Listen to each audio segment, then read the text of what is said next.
Kita akan tanyakan langsung pada jurnalis Kompas TV Valentina Sitorus yang berada di Polda Metro Jaya. Valen, bagaimana keterangan resmi dari pihak kepolisian mengenai video viral Mario Dandi yang memakai borgol atau tali ties yang terbuat dari kabel ini? Sejauh ini keterangan dari mereka seperti apa? Ya, selamat siang Radi dan juga saudara. Untuk mengkonfirmasi seperti apa peristiwanya, ini dijelaskan oleh polisi begitu ya, bahwa peristiwa ini terjadi pada Jumat lalu 26 Mei 2023 sebelum Mario Dandi ini diserahkan ke kejaksaan begitu ya, pada penyerahan tahap 2 bersamaan dengan sejumlah barang buktinya.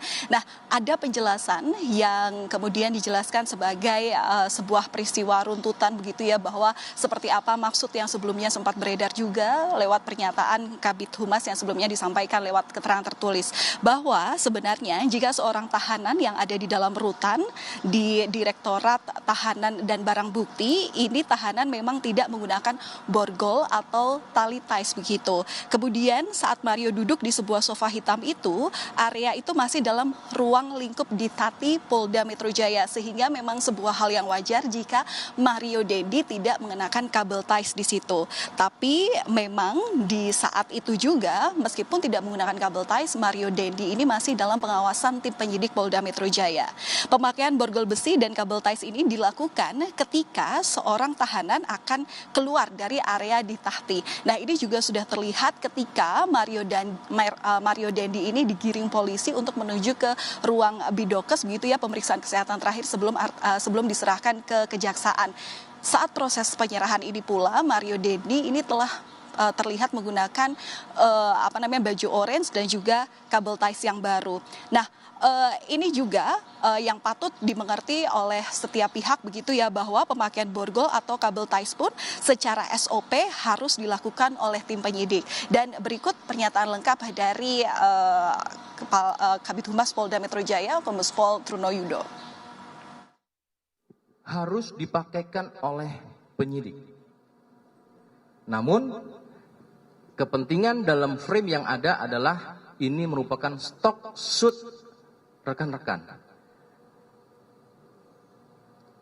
Kemudian mendapatkan angle satu tersebut, dan kemudian banyak yang mengatakan bahwasannya menggunakan sendiri akibat karena adanya kamera. Tetapi jauh sebelumnya dia sudah sadar kamera dan tidak langsung menggunakan. Ya, tiba-tiba aja. Ya, nanti rekan-rekan bisa melihat seperti tadi.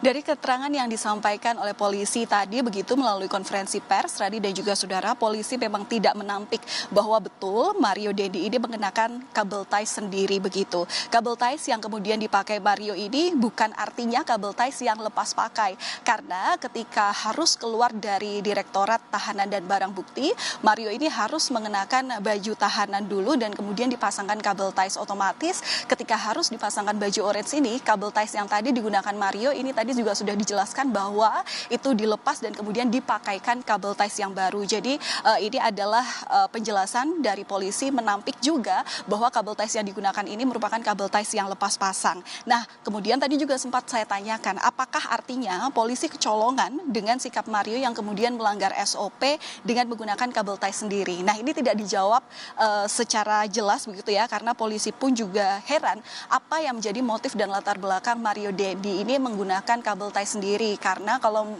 melihat dari proses pemeriksaan yang sebelumnya juga sudah dilakukan terhadap Mario Dandi, termasuk saya juga mengawal ketika hari di mana Mario Dandi ini diperiksa oleh tim penyidik KPK mengonfirmasi bagaimana kasus ayahnya yang juga dilakukan di Polda Metro Jaya. Saat itu Mario Dandi ini juga menggunakan kabel ties ketika keluar dari ruang tahanan dengan sudah lengkap menggunakan baju orange begitu. Jadi memang ini perlu ditanyakan lagi, dan ini juga masih jadi tanda tanya bersama, apa motif Mario Dandi ini menggunakan kabel ties yang dilakukan secara sendiri di ruang tahanan dan barang bukti Polda Metro Jaya. Sehingga tadi di kalimat akhir juga polisi juga menyampaikan kepada media bahwa tidak ada perlakuan khusus apapun yang dilakukan oleh tim penyidik kepada Mario Dandi Satrio saat proses penyidikan ini berlangsung, ataupun ketika Mario Dandi ini diserahkan ke pihak kejaksaan untuk kemudian kita menunggu hasil persidangannya nanti seperti apa. Radi. Baik, Valentina Sitorus melaporkan langsung dari Mapolda Metro Jaya. Terima kasih.